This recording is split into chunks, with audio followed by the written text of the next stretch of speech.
Kreativitas. Kita ngomong kreativitas tentang produk manusia untuk kreatif. Kok nggak gerak ini? Bismillahirrahmanirrahim. Oke. Tadi judulnya kemarin saya ngelihat di poster itu ada yang ngomong passionate, balance dan impactful. Kita ngomong dari passionate dulu, karena itu semua nanti berhubungan dengan kreativitas. Saya di sini mulai dengan tulisan mitologi sukses. Karena biasanya kita sering dengar sukses itu follow your passion. Tapi ada yang aneh ini. Emang kita benar-benar tahu artinya passion apa? Coba. Oke. Really? Coba kita lihat tips-tips yang lain tentang sukses.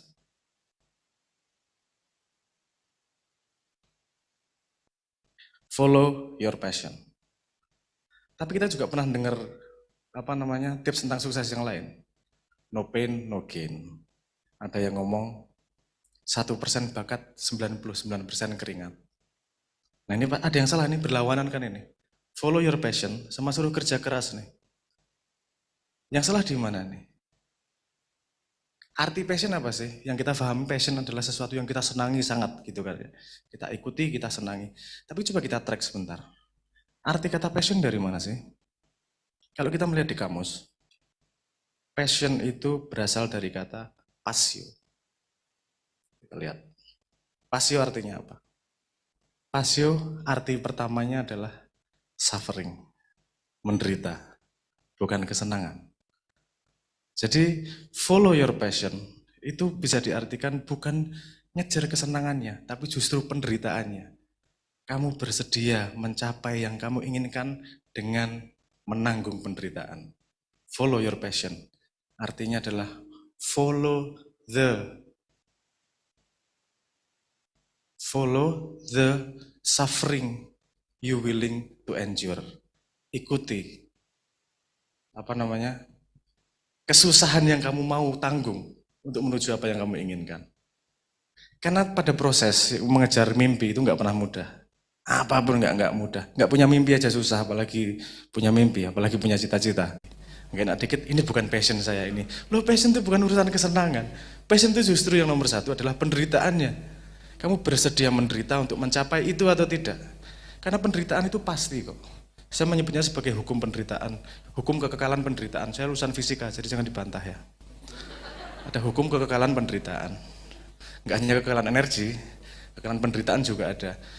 Misalnya gini, malas sekolah, malas kuliah, susah cari kerja. Penderitaannya di susah cari kerja. Atau kamu menderita sekolah, tapi mudah cari kerja. Penderitaannya kan ada semua tuh, tinggal pilih di mana. Jadi kalau passionate, maulah menderita untuk sesuatu yang memang kamu senang lakukan, memang kamu ingin tujukan. Leto itu album pertamanya kita tahun 2005, 2004-2005, lama, udah tua saya. Jadi untuk bikin satu album itu ada 10 lagu. Tapi lagu yang kita setor ada 37. Ada 27 lagu tidak berguna dan dibuang ke sampah. Hanya untuk membuat 10 lagu dalam satu album. Kalau kita menyesal, ya nggak akan jadi itu yang namanya album. Kalau kita sayang sama satu karya, dipaksa-paksain nggak akan jadi itu satu album. Jadi bersedia menderita berkarya, nggak apa-apa nih. Yang penting tujuannya tercapai. Follow the suffering you willing to endure. Nah, sekarang saya ngajak, karena kita sudah tahu arti passion, saya mau mengajak kita semua untuk menderita hari ini. Kita membahas tentang kreativitas, kita breakdown kreativitas, karena kreativitas sampai saat ini sering dianggap sebagai sesuatu yang out of nowhere. Kita itu sudah melakukan musik edukasi. Kita dari 2012 sudah muter ngomong tentang kreativitas. Karena adik-adik ini agak bingung, disuruh kreatif, tapi tidak disediakan metodologi untuk kreatif itu seperti apa. Makanya pengen kita breakdown yang namanya kreativitas. Penderitaan yang disengaja. Let's suffer. Kita ngomong passion sudah, nanti kita akan ngomong tentang balance dan impactful. Tapi sebelum menderita, saya pengen ngasih sedikit nyep-nyep lah kalau bahasa Jogja. Nyep-nyep itu artinya biar hatinya dingin sedikit sebelum penderitaan yang mengikutinya. Terima kasih. Ini yang membuat semua proses itu jadi worth it kalau kita menghasilkan kebahagiaan bersama. Dan yang bikin saya kadang kesel, ini kemudian disimpelkan jadi pertanyaan gini. Inspirasinya dari mana sih? Dianggap sebuah karya itu hanya datang dari satu peristiwa. Karena memang kita tidak pernah belajar kreativitas itu seperti apa. Inspirasi jadi karya, inspirasi dari karya. Nggak seperti itu, prosesnya tidak sesederhana itu. Makanya hari ini karena saya dikasih kesempatan untuk menjelaskan kreativitas, unleash your creativity, kita mau breakdown. Sebenarnya proses kreativitas itu gimana sih? Kalau kita tahu proses kreativitasnya, saya harap kita semua bisa mengaplikasikannya di apapun bidang yang kita geluti. Oke, suffering begin.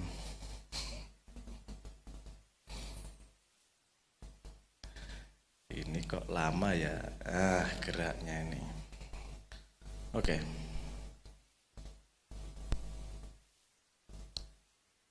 Proses kreativitas, sebelum saya ngomong tentang potensial, proses, dan kemudian ada aktualisasi, saya pengen menggarisbawahi dulu, apa bedanya ide, kreativitas, dan inovasi, agar kita tidak silang sengkarut.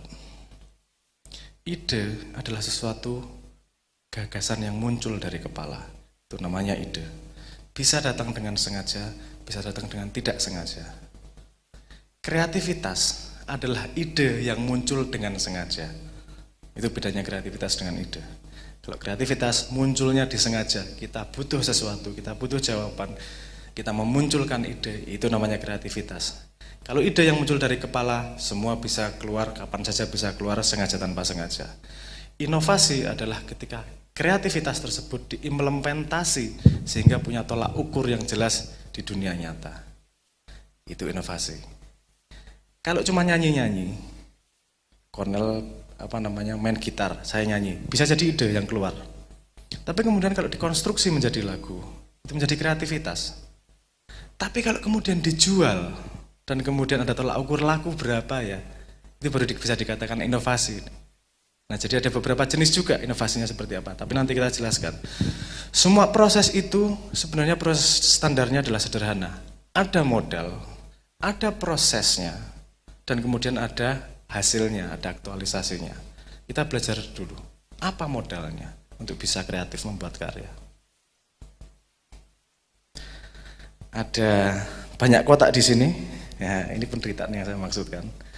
Orang maunya seneng-seneng kok malah bahas kuliah kayak gini, biarin. Ada kesempatan membuat orang banyak menderita kok di. Oke, potensial. Modal untuk bisa kita kreatif apa? Nomor 1. Ayo gerak. Ya. Nomor 1, modalnya adalah otak. Pastilah kita semua butuh otak. Tapi otak yang gimana? Ada, ini kalau mau menggali lebih lanjut, ini dianalisis oleh orang yang bernama Daniel Kahneman. Dia salah satu pemenang Nobel. Otak kita ada 2 sistem yang bekerja. Pertama adalah sistem 1. Yang kedua adalah sistem 2. Apa bedanya? Sistem 1 adalah cara berpikir yang cepat, asosiatif cara berpikirnya, nggak mikir panjang. A, B, 1 tambah 1 berapa? 2. Misalnya saya kasih contoh. Di rumah ada yang punya pompa air. Punya pompa air ya. Listriknya gede nggak? Dia listrik pompa airnya kalau hidup terus sama hidup nyala gitu listriknya banyak mana? Hidup nyala. Itu cara berpikir sistem 1. Hidup nyala sama hidup terus lebih banyak hidup nyala. Kalau pakai sistem 2, pasti berpikir hidup sama nyala apa bedanya ya? Kalau hidup mati baru lebih banyak listriknya. Kalau hidup terus sama hidup nyala nggak ada bedanya. Itu sistem 2 yang bisa menangkap itu. Sistem 2 adalah sistem cara berpikir yang lambat. Analitik, lambat, logik. Sistem 1 menghasilkan opini, sistem 2 menghasilkan kritik. Itu 2 cara berpikir yang berbeda itu. Kita harus tahu model berpikir itu sehingga kita tahu mengaplikasikannya, sehingga bisa balance. Ya, saya masuk pada proses itu. Sehingga kita balance, kalau mau kreatif, kapan pakai sistem 1, kapan pakai sistem 2. Selain itu, di otak kita juga ada banyak mode yang bekerja. mode norma, mode ekonomi, mode kompetisi, dan mode eksplorasi. Itu beberapa contoh yang saya tulis. Misalnya saya kasih contoh bedanya mode norma dan mode ekonomi. Oke, udah keluar duluan. Tadi lambat, sekarang mendahului. Nggak apa-apa. Oke, mode norma dan mode ekonomi. Contohnya gini, mode norma dan ekonomi. Anda kalau misalnya dikasih hadiah sama orang, kira-kira berterima kasih atau tidak? Nih tak kasih hadiah ulang tahun, seneng ya? Kalau dia ngomongnya gini, nih tak kasih hadiah ulang tahun harganya 200.000. Langsung penghargaannya berbeda. Kenapa? Ketika masuk 200.000, otak kita langsung beda nih cara sistem kerjanya nih. Nah, kreativitas itu membutuhkan mode tertentu untuk dia bisa bekerja dengan maksimal. Nggak bisa pakai mode ekonomi, nggak bisa pakai mode norma. Kalau pakai mode norma, dia tujuannya adalah bagaimana sesama mungkin sama sekitarnya. Kalau pakai mode ekonomi, mikirnya adalah bagaimana seprofit mungkin. Tapi kalau kreativitas itu harus menggunakan mode eksplorasi. Mode eksplorasi itu apa? Mode eksplorasi adalah mode di mana kita tidak takut salah, bermain, coba-coba, selalu seperti itu. Ini kalimatnya Maslow yang mengatakan, tidak ada kreativitas itu kalau tidak datang dari game yang disengaja. Semua datangnya dari game. Kalau ada yang mendorong Anda untuk kreatif, tapi memaksa, outputnya selalu tidak baik. Kreativitasnya pasti ngarang dan dipaksakan. Karena kreativitas selalu datang dari permainan. Dia datang dari ruang kemungkinan, bukan datang dari ruang kepastian. 37 lagu yang gagal lebih banyak daripada yang berhasil. Memang gitu, proses kreativitas selalu seperti itu. Kalau menggali emas itu lebih banyak tanahnya daripada emasnya. Kreativitas juga gitu. Membuat sesuatu lebih banyak yang nggak kepake daripada yang kepake. Tapi memang gitu proses kreativitas. Ada mode, yang kedua adalah ilmu. Ilmu itu ada dua tipikal ilmu. Ilmu empiris dan ilmu testimonial. Ilmu empiris itu yang kita alami sendiri. Belajar Cornell, teman saya nih, Cornell, gitaris Leto ini sarjana gitar. Di sarjana belajar gitar itu tidak hanya pada teorinya, tapi juga pada prakteknya. Karena harus dua-duanya. Kalau empiris itu mengalami sendiri, kalau testimonial itu dengar-dengar, baca dari buku, belajar dari orang, mendengarkan dari orang. Gini, ini testimonial nih. Ini tetap nggak ada gunanya kalau tidak mengalami empiris sendiri nanti. Jadi dua sumber itu perlu kita perhatikan. Oke, itu modal dalam kreativitas. Sekarang kita ngomong pada proses kreativitas. Ada 3 jalur juga di sini. Pertama, menyerap ilmu. Kecepatan, nggak apa-apa lah, whatever. Pertama, menyerap ilmu. Kita tahu tadi, ada sistem 1, ada sistem 2. Menyerap ilmu itu biasanya pakai sistem 1 karena malas belajar. Padahal seharusnya ketika menyerap ilmu, itu yang dominan sistem 2. Seperti tadi saya katakan, hidup nyala. Menyerap ilmunya, kalau pakai sistem 1, salah. Harusnya pakai sistem 2. Saya kasih contoh lagi. Misalnya menyerap ilmu nih. Kita kasih contoh yang sederhana. Anda semua bisa ngitung dari 1 sampai 100 enggak? Bisa? Mudah ya? Sistem 1. Coba. 1, 2, 3, 4. Coba. Coba dikatakan 7, 8. Mudah atau susah? Mudah. Sekarang saya tanya sederhana. Dari 0 sampai 100 angka 9-nya ada berapa?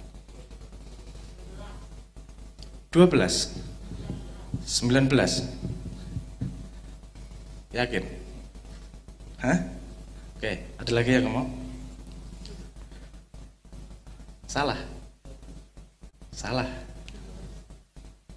20. Ada yang ngomong apa aja? 9, 19, 29, 39, 49, 55, 96, 97, 98, 90, 91, 92, 93, 94, dan seterusnya.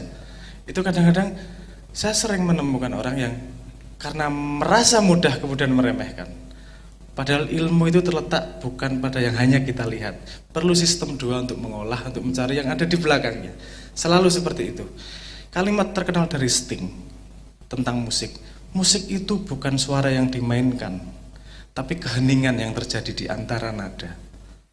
Ini yang ngomong Sting, bukan saya ini. Jadi dia sudah meng-approach, sudah melihat musik tidak hanya dari nada, tapi justru dari keheningan negatifnya, negatif musiknya, negatif space-nya di situ. Nah ini kalau kita pakai pakai sistem 1, susah setengah mati ini. Tapi kalau kita pakai sistem 2, kita bisa menganalisis. Oh gini musik itu. Misalnya gini, musik. Kadang orang mengatakan, kenapa suara saya bukan GR ya, tapi ini out dari dengar-dengar dari orang. Kok suaranya masuk di hati sih? Suaranya terdengar jujur sih. Di kasetnya, di CD-nya.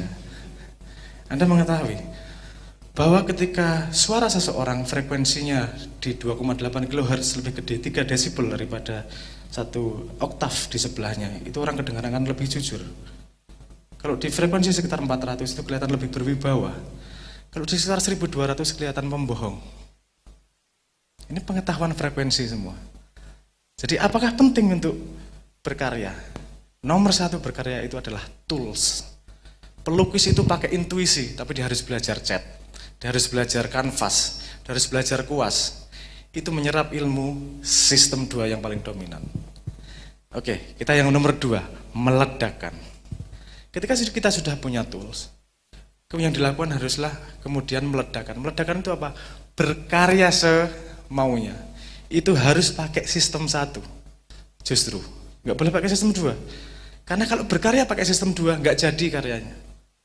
Gini, bener apa salah ya? Gini, bagus apa salahnya? Ini jelek apa enggak ya? Sampai kalau di musik ada yang namanya red light syndrome. Apa itu red light syndrome? Jadi orang jago banget main, ketika rekaman ada lampu merah recording, gemeter. Enggak jadi. Anda kalau main-main sama ujian beneran, outputnya biasanya bagus mana? Main-main. Karena kreativitas keluar harus dengan sistem 1, bukan sistem 2, kreativitas itu. Meledakkan itu. Meledakkan itu, tadi itu, meledakkan 1000, yang berhasil mungkin 3. Tapi tanpa 1000, bisa jadi 3 tidak lahir. Kita kasih contoh. Serap di sekitar sini, bebas. Apa? 4 hal. Hah? Lampu, apa lagi? Hitam. Layar. Kamera. Layar, kamera, apa tadi? Layar, kamera, lampu, hitam. Kita rinel. Kita ledakan. Nggak akan nyanyi saya akan baca puisi.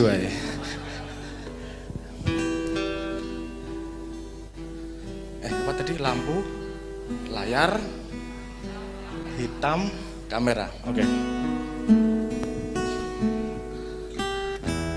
Malam ini aku terdiam duduk di sebuah ujung jalan. Gelapnya malam membuat semuanya terasa hitam. Dan aku serasa dihakimi seperti di depan kamera. Tapi layar yang hadir di depan mataku hanyalah wajahmu. Dan itu memberiku cahaya seperti lampu yang terang benderang. Untuk membuatku tidak bisa melupakan sampai kapanpun saja. Apakah bagus? Buruk. Buruk. Saya nggak ngomong bagus. Enggak.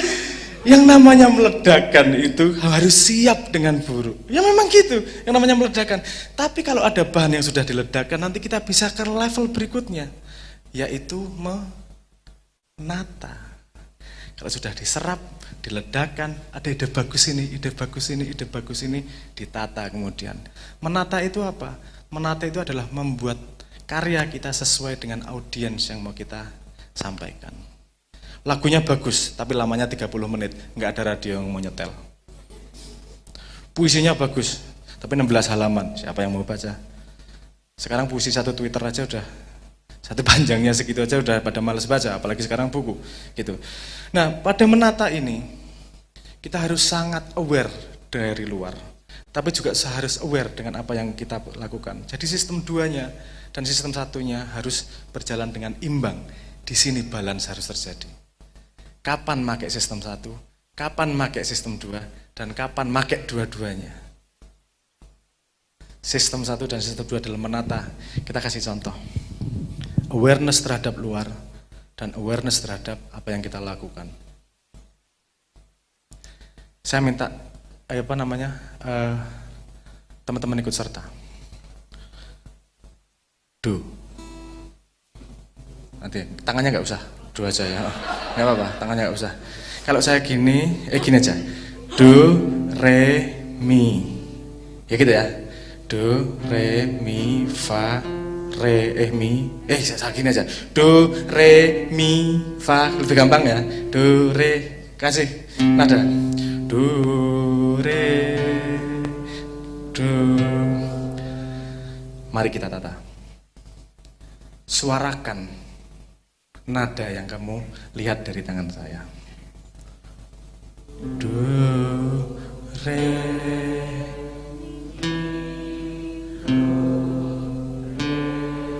bentar, saya ulangi lagi. Suarakan nada yang saya ajarkan. Re, mi, fa, do, re, re.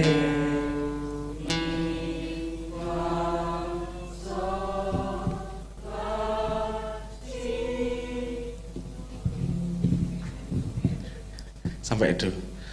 Ini awareness kita tentang menata. Tadi saya mengatakan suarakan nada yang saya ajarkan. Saya ngajar apa aja tadi? Do, re, mi, fa. Yang ngajarin sol siapa? Ngajarin la, ngajar si. Apakah itu salah? Enggak salah. Menata itu menyesuaikan dengan kebutuhan. Kebutuhan di set up dengan pertanyaan. Justru karena kita tahu, jadi kita terdorong untuk meneruskan. Justru yang susah itu dari hal-hal kecil. Kepleset itu tidak pernah pakai batu besar. Kepleset itu pasti dari batu kecil. Nah di sini awareness, sensitivitas ketika kreativitas pada saat menata itu adalah sensitivitas yang sangat-sangat kecil seperti itu. Sistem satunya bisa disebut sebagai human centered design. Desain itu bukan hanya karena fitur, tapi motif manusianya gimana menggerakkannya. Ada white hat, ada black hat, ada left brain, ada right brain, ada creativity, ada scarcity, ada unpredictability, ada achievement, ada social connectedness dan seterusnya. Itu dari human desainnya. Tapi juga ada feature desainnya yang dari sistem 2. Kalau feature desain itu gitarnya bagus banget, wah mainnya. Kalau sistem satunya, ya bagus banget secara teknis, belum tentu enak didengerin juga. Jadi harus cukup sesuai dengan porsinya. Di sini cukup adalah sangat penting. Ngeceknya adalah dengan sistem 1 dan sistem 2. Itu prosesnya. Oke, kemudian kita masuk ke berikutnya. Aktualisasi. Setelah kita kemudian berkarya, kemudian kita mempunyai output. Outputnya seperti apa? Itu yang disebut sebagai inovasi. Kan kita tadi bilang kan, ada ide, ada creativity, kemudian ada inovasi. Sekarang kita bahas inovasi itu gimana sih? Tapi sebelum itu kita akan mendengarkan sebuah inovasi dari kita, coba.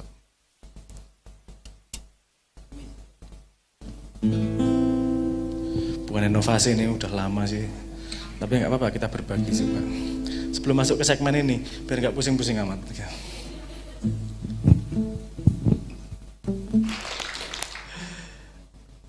Sudah lama saya nggak manggung. Bernyanyi di depan umum. Ya, kadang-kadang kita mau sekreatif apa, mau gimana, kadang-kadang ada faktor eksternal yang tidak bisa kita hindari. Jarang dalam hidup kita bisa mencapai titik maksimal. Yang bisa kita kejar adalah titik optimal. Tapi optimal mungkin cukup, karena kita tidak bekerja sendirian. Dan kita tidak hanya bekerja satu generasi, bisa diteruskan generasi berikutnya. Dan alhamdulillah pandemi sudah mulai mereda dan semoga tidak ada gelombang berikutnya dan semoga kita selalu bisa semakin berkarya. Oke, kita teruskan penderitaannya. Tadi kita sudah ngomong tentang passion. Terus kemudian kita ngomong balance. Balance, bagaimana menggunakan modal otak kita, modal ilmu, dan yang nggak tulis saya sini sebenarnya modal sumber daya. Karena nggak bisa berkarya juga tanpa sumber daya. Salah satu yang paling dihargai dari proses kreatif itu adalah yang buat kopi. Karena tanpa pembuat kopinya, ini mau musisi sehebat apapun ya tetap aja kayak gini. Tanpa kopi. Nah, tadi saya ulangi lagi, penting untuk menyerap ilmu. Kemudian meledakannya dan kemudian menatanya. Ini kalau Anda lihat fenomena-fenomena misalnya Kenapa kadang-kadang seniman ketika berkarya butuh obat-obatan, butuh mabuk dulu, butuh dan gitu-gitu. Karena ketika pada proses meledakan, itu otaknya terlalu tajam. Sehingga dia butuh menumpulkan otak itu. Sehingga dia perlu pakai obat-obatan. Kalau kita sudah tahu proses ini, kita tidak perlu menggunakan eksternal faktor nih. Kita tahu, oke, ini waktunya loss nih, udah, nggak usah dipikirin, nggak usah ditumpulkan. Karena sebenarnya yang paling menyakitkan dalam hidup itu otak kita sendiri. Kadang-kadang kita sakit dengan masa depan, atau kita sakit dengan ingatan masa lalu. Seharusnya dia jadi modal untuk berkarya, bukan untuk menyakiti. Masa depan hanyalah imajinasi, masa lalu hanyalah memori. Tapi hidup yang terjadi adalah hari ini. Jadi hari ini gunakan benar-benar untuk membuat impact. Kita ngomong tentang impact. Tidak semua karya menghasilkan impact yang sama. Saya mengkategorikan ini menjadi 3. Pertama, impact yang disebut sebagai impact inspirasi. Ini biasanya terjadi di karya seni. Karena dia adalah sebuah peristiwa. Ada peristiwa gambal, ada peristiwa lagu, ada peristiwa yang lain. Peristiwa angkat senjata, peristiwa teriak bersama-sama. Itu peristiwa yang menghasilkan inspirasi. Karena semua karya adalah gift menurut saya. Gift dari manusia kepada the world. Ini pada inspirasi, gift-nya berbentuk sebagai purpose, tujuan. Ketika terinspirasi kita jadi pengen berbuat sesuatu, ingin mencapai sesuatu. Inspirasi karyanya berbentuk peristiwa dan kemudian gift-nya adalah purpose atau tujuan. Itu level paling sederhana. Tapi berikut ini kalau misalnya kalau di lagu inspirasi itu lagu yang berbeda.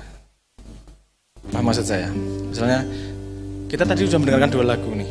Ini lagu yang lain misalnya. Ku teringat pada janjimu ku terikat. Hanya sekejap ku berdiri, ku lakukan sepenuh hati. Ku peduli, siang dan malam yang berganti. Sedihku ini tak ada arti jika kaulah sandaran hati, kaulah sandaran hati. Ini levelnya dengan Ragu Ruang Rindu yang tadi, dengan Permintaan Hati nggak ada beda levelnya. Dia adalah peristiwa yang namanya lagu. Hanya lagu yang berbeda. Itu level yang paling permukaan dan menghasilkan inspirasi, menghasilkan tujuan, menghasilkan teman perjalanan, itu aja. Tapi di level berikutnya, gift of pathway, memberi hadiahnya bukan peristiwa, tapi memberi hadiahnya pola. Kalau di lagu lahirnya bukan kalau di musik lahirnya tidak menjadi lagu, tapi lahirnya menjadi genre. Karena polanya berbeda. Misalnya Haji Rhoma Irama, bukan hanya lagunya yang dihargai, tapi genre dangdutnya membuat dunia baru. Itu jadi level inovasi yang lebih tinggi. Misalnya kalau Sandaran Hati. Teringat pada janjimu ku terikat. Hanya sekejap aku berdiri, aku lakukan sepenuh hati. Apa peduliku. Ini jadi sama lagu yang sama sekali berbeda ini. Karena polanya sudah berbeda. Kita sudah imajinasinya dibawa pada pulau yang berbeda. Jadi tidak semua inovasi itu sama levelnya. Level pertama tadi peristiwa, tapi level kedua membuat pola, membawa kita ke sesuatu tempat yang sama sekali berbeda.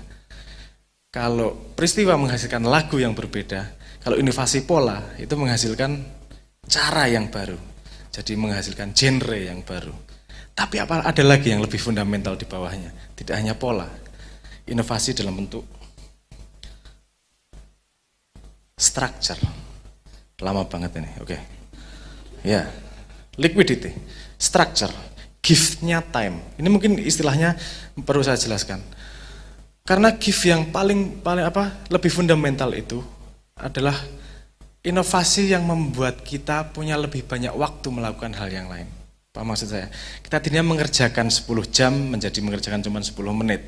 Tadinya mengerjakan 3 hari jadi mengerjakan cuma 5 hari. Teknologi digital itu luar biasa. Mempercepat untuk melakukan sesuatu. Itu gift of time, itu inovasi pada level structure. Kalau di musik, level structure itu pada instrumennya. Jadi udah bukan polanya yang berbeda, instrumennya sudah berbeda. Misalnya kita mau lagu Sandaran Hati, saya jelasin pakai gitar gini loh mainnya. Kalau instrumennya udah beda, udah nggak bisa lagi dijelasin pakai itu. Misalnya kita pakai kahon. Teringat, pada janjimu ku terikat. Udah sama sekali beda. Ini lagu apa meneh itu? Nggak paham aku. Udah gak beda sama sekali. Karena struktur instrumennya sama sekali berbeda. Kita udah nggak bisa pakai notasi gitar, kita udah nggak bisa pakai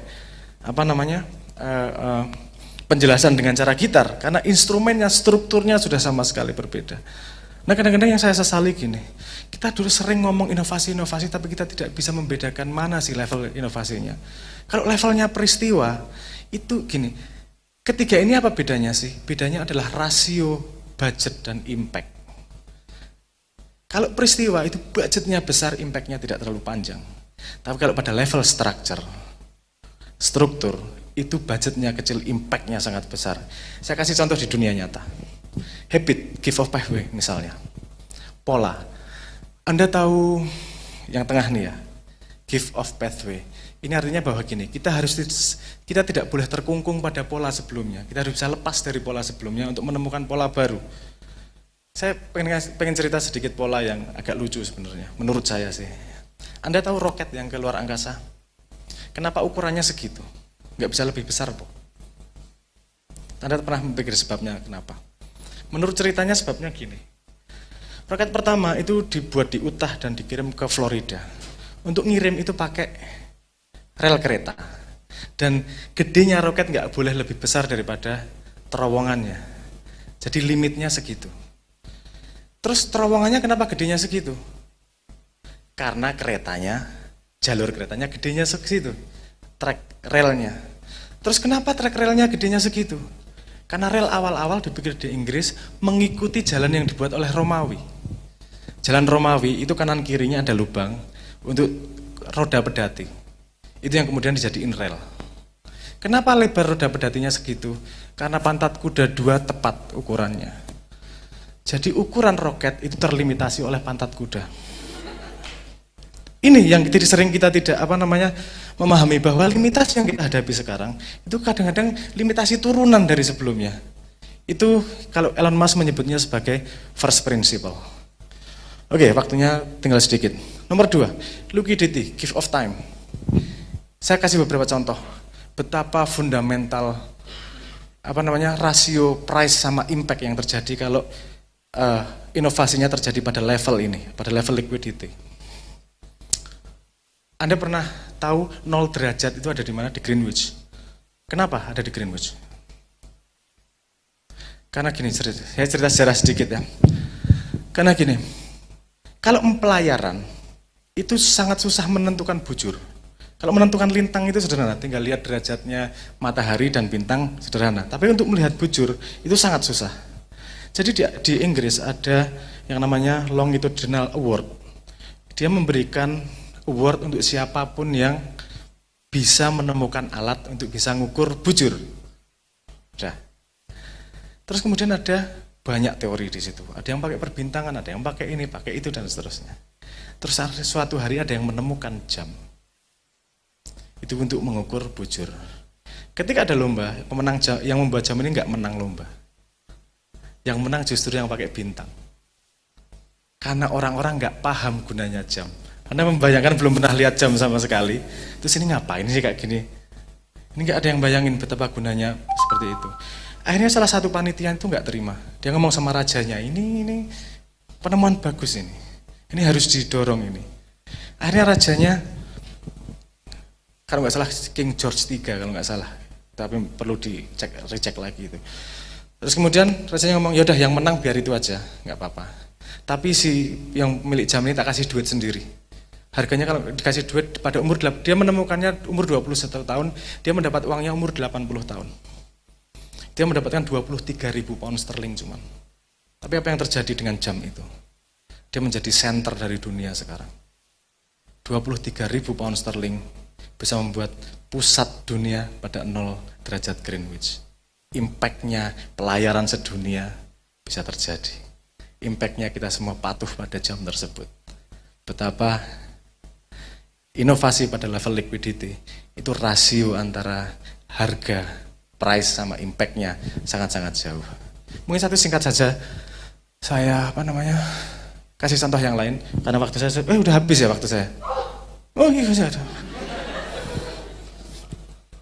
Saya kasih contoh sedikit aja, overtime sedikit, 10 detik, lebih lah. Saya kasih contoh sedikit. Dulu kalau mau bikin samurai, itu belajar masak besinya itu butuh 6 tahun. Masaknya biar bener. Kenapa? Karena dia harus ngukur nih. Warnanya persis sama warna pagi hari. Ngetes pagi hari sama enggak, sama gurunya hampir 6 tahun itu untuk belajar. Tapi ketika ditemukan derajat Celcius, dari 6 tahun, dia hanya butuh taruh gini. 150, dah tarik. Hanya karena derajat Celcius, dunia kimia meledak sedunia. Dan dia menghasilkan penemuan jauh lebih banyak. Dan yang saya harapkan dari Indonesia adalah, Indonesia mampu mengukur mana level inovasinya. Ini level inovasi peristiwa, ini level inovasi pola, atau ini level inovasi pada struktur. Karena ketika dia sampai pada struktur, ini yang terakhir Mas ya, saya akan cangkem memang. Karena semua inovasi ini kemudian akan berefek pada yang namanya mental model. Mental model manusianya. Kalau mental modelnya sudah jadi benar, ini akan terjadi cycle nih. Akan terjadi inovasi yang jauh lebih cepat dan lebih banyak. Asal benar memilih inovasi yang untuk didorong. Sehingga membangun mental model. Di sini terjadi cycle. Ada potensi, model, menjadi ide dan kreativitas, menjadi inovasi, menghasilkan mental model manusianya. Waktu saya nggak cukup untuk menjelaskan mental model, tapi nanti bisa kita obrolkan lebih lanjut. Mental model ini adalah manusianya.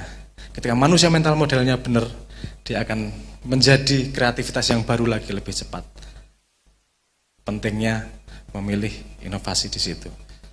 Akhir kata, hampir semua kreativitas melibatkan permainan yang purposeful, yang disengaja oleh Abraham Maslow. Benar saya tadi berarti quote-nya ya. Oke. Let's play, let's grow. Don't worry about suffering, because we're together in this. Thank you.